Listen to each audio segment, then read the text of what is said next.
नमस्कार दोस्तों। कहानी कास्ट ज़िंदगी की कहानियाँ में आप सभी का सादर स्वागत है। आज आप सुनने जा रहे हैं इंदु कुमारी की कहानी लेसन प्लान। कहानी सुना रही हैं इंदु कुमारी। तो चलिए दोस्तों, कहानी सुनते हैं लेसन प्लान। त्योहारों के दिन ऐसे ही होते हैं। आमदनी बढ़ती नहीं, लेकिन चीज़ों के दाम आसमान छूने लगते हैं। लो, तुम्हारी बहू वैष्णवी ने 37 रुपये लौटाए हैं। वैष्णवी की सासू माँ ने अपने पति से पैसे लेते हुए कहा। त्योहार के सामान खरीदने के लिए तो मैंने उसे 5,000 रुपये दिए थे और मात्र 37 रुपये ही वैष्णवी ने लौटाए। इस करमजली को पैसे चुराने की पुरानी आदत है। अभी मैं जाकर उससे हिसाब लेती हूँ। कहते हुए वैष्णवी की सासू माँ ने उसे बुलाया। वैष्णवी मार्केट से आने के बाद बाथरूम में नहा रही थी, सो सासू माँ की आवाज़ नहीं सुनी। दूसरी बार क्रोधित होकर सासू माँ ने फिर आवाज़ लगाई। अरे, सुनती नहीं हो क्या? कान में ठेप्पे लगाकर सो गई। वैष्णवी के ससुर ने अपनी पत्नी को समझाते हुए कहा। अरे, मार्केट से थकी मांदी आई है, सो आंखें लग गई होंगी। तू भी ना उसके पीछे हाथ धोकर पड़ गई हो। इतने में वैष्णवी बाथरूम से निकलकर अपने रूम की तरफ जा ही रही थी कि उसकी सासू माँ ने उसे बुलाया और कहा, जरा आकर पैसे का हिसाब बता। इतने पैसे कैसे खर्च हो गए? वैष्णवी ने तुरंत अपने पर्स से सारे सामानों की लिस्ट और उसकी रसीद अपनी सासू माँ को थमा दिया। इंटर पास करने के बाद ही वैष्णवी की शादी हो गई थी। उसकी सौतेली माँ ने उसे पगफेरे के लिए शादी के हफ्ते भर बाद ही बुला लिया था। वैष्णवी अपने पति के साथ खुशी खुशी मायके जा रही थी। विधि का विधान कुछ ऐसा हुआ कि रास्ते में भयंकर दुर्घटना हो गई। वैष्णवी और उसका पति दोनों की हालत चिंताजनक थी। डॉक्टर अभी कुछ कहने की स्थिति में नहीं था। वैष्णवी के मायके और ससुराल वाले का रो रो कर बुरा हाल हो रहा था। दोनों पक्ष वाले एक दूसरे को ढाढ़स बंधा रहे थे, लेकिन डॉक्टर की तरफ से कोई आश्वासन नहीं मिल रहा था। दूसरे दिन उजाला होने से पहले ही घर का दीपक बुझ गया। हाहाकार करती हुई वैष्णवी की सासू माँ वहीं फर्श पर बेसुध गिर गई। उसकी चित्कार से वैष्णवी की आंखें खुली, लेकिन वह अभी भी होश में नहीं थी। अब उस पर किसी का ध्यान नहीं रह रहा था। सास ससुर अब उसे देखना नहीं चाहते थे। बेटे की मौत के बाद तो वे लोग हॉस्पिटल आना ही बंद कर दिए थे। 4 दिन बाद जब वैष्णवी की आंखें खुली तो सबसे पहले उसने पति के बारे में पूछा, लेकिन लोगों ने जो बताया उससे वैष्णवी को शंका हो रही थी। लगभग 8 दिन बाद जब वैष्णवी ठीक हो गई तो उसे हॉस्पिटल से डिस्चार्ज कर दिया गया। हॉस्पिटल से डिस्चार्ज होने के बाद वैष्णवी मायके जाएगी या ससुराल, कोई कुछ नहीं बोल रहा था। ना तो सौतेली माँ उसे अपने घर ले जाना चाह रही थी और ना ही ससुराल वाले। वैष्णवी को जब यह बात पता लग गई कि उसके पति की मौत हो गई तो वह वहीं दहाड़ मारकर रोने लगी। अपनी दुनिया उजड़ती देख वह अपने आप को संभाल नहीं पा रही थी। अब वह कहीं नहीं जाना चाह रही थी। उसके सामने अब सब कुछ बेकार था। लेकिन वैष्णवी के पिताजी काफ़ी सोच विचार कर उसे उसकी ससुराल पहुंचा दिए।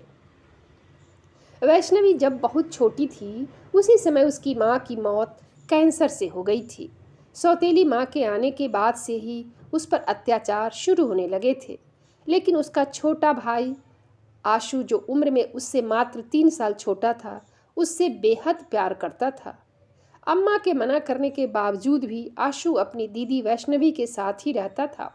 वैष्णवी भी उसका बहुत ख्याल रखती थी। जैसे जैसे आशु बड़ा होता गया उसका वैष्णवी से लगाव बढ़ता गया। अब तो वह वैष्णवी पर ही हो रहे अत्याचारों का विरोध भी करने लगा था। कभी कभी तो क्रोध में वह अपनी माँ से बातचीत भी बंद कर देता था।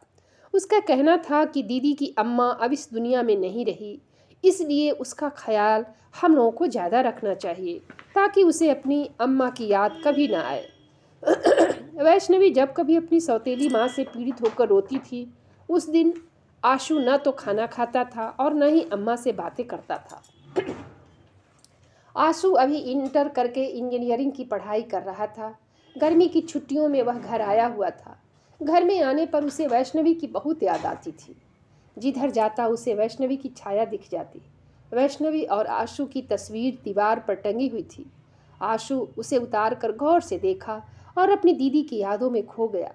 विधवा वैष्णवी की चिंता में आशु घुट घुट कर जी रहा था। वह मन ही मन सोचने लगा, पहले तो दीदी ने माँ का प्यार खोया, फिर सौतेली माँ का अत्याचार, और अब तो उसकी दुनिया ही उजड़ गई। काश मेरी दीदी का जीवन भी हरा भरा हो जाता। ऐसा सोचकर वह एक दिन वैष्णवी से मिलने उसकी ससुराल चला गया। अचानक आशु को देखकर वैष्णवी चकित हो गई। उसे तो विश्वास ही नहीं हो रहा था कि मेरा छोटा भाई मेरी इतनी चिंता करता है। आशु को देखते ही वैष्णवी की सासू माँ, जो वैष्णवी पर चोरी का इल्जाम लगा रही थी, चुप हो गई। लेकिन आशु सब कुछ सुन लिया था।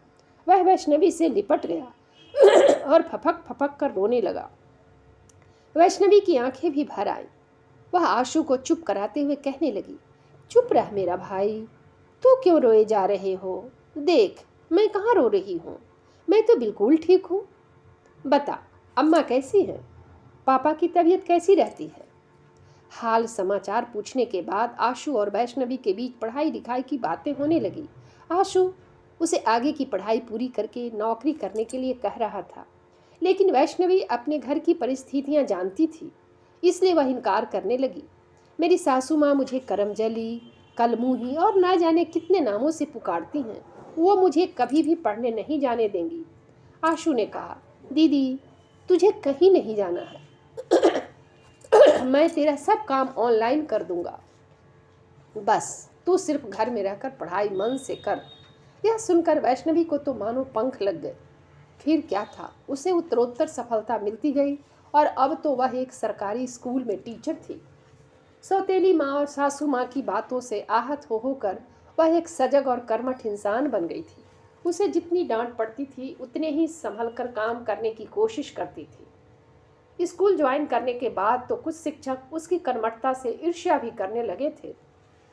निर्मला द्विवेदी और चेतना गर्ग आदि तो उसके लिबास और लंच बॉक्स पर भी टिप्पणी करने से बाज नहीं आते थे। हद तो तब हो गई जब एक दिन उसके साधारण लंच बॉक्स देखकर उन दोनों ने मिडिल क्लास वाले की सोच पर कहना शुरू किया। मिडिल क्लास वाले लोग अपनी ज़रूरतें पूरी करने के लिए घटिया और भद्दी चीज़ें भी खरीद लेते हैं।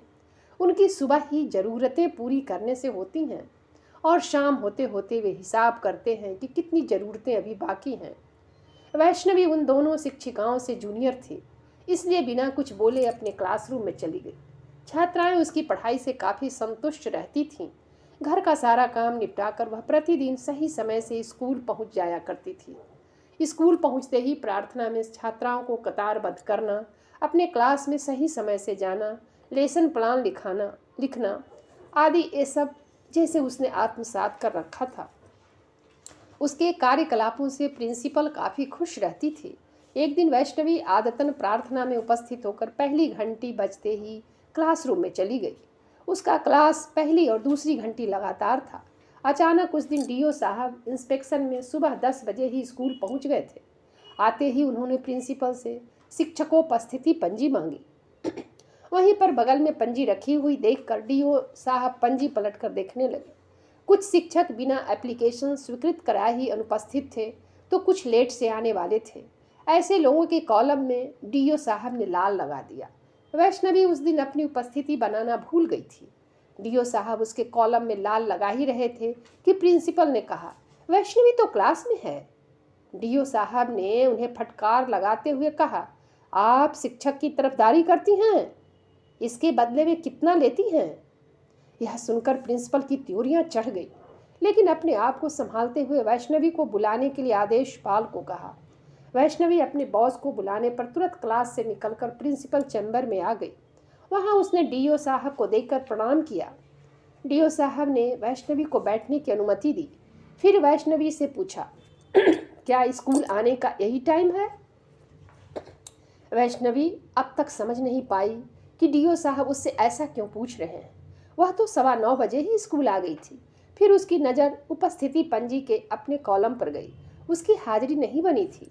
यह देखकर वह हक्का बक्का हो गई, लेकिन हिम्मत नहीं हारी और बोल्ड आवाज़ में डीओ साहब को बताया कि सर, मेरा लेसन प्लान देख लिया जाए। आज मैंने लगातार 2 वर्गों में क्लास लिया है, जिसका उल्लेख लेसन प्लान में है। फिर इसकी पुष्टि के लिए छात्राओं से पूछ लिया जाए कि मैंने क्या पढ़ाया है और मैं कितने बजे स्कूल आ गई थी। डीओ साहब ने ऐसा ही किया, लेकिन उन्हें तो वर्ग की छात्राओं से जो जवाब मिले उससे काफ़ी प्रसन्नता हुई। फिर वैष्णवी की पीठ थपथपाते हुए उन्होंने कहा, वाह वैष्णवी, तूने जिस हिम्मत और कर्मठता से काम किया है वह काबिले तारीफ है। फिर डीओ साहब ने वैष्णवी को हाजिरी बनाने की अनुमति दी। उसी समय उन्होंने वैष्णवी के नाम का ऐलान भी किया कि शिक्षक दिवस के अवसर पर जिला शिक्षा कार्यालय की तरफ से इन्हें अच्छे काम के लिए पुरस्कृत भी किया जाएगा।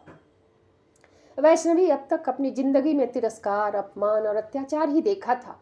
डीओ साहब के द्वारा उसे पहली बार उत्साहित किया गया था। इस घटना ने तो उसके जीवन में एक नया मोड़ ला दिया। अब वह दूने उत्साह से अगला कदम बढ़ाने लगी थी। तो दोस्तों, कहानी समाप्त हुई। धन्यवाद।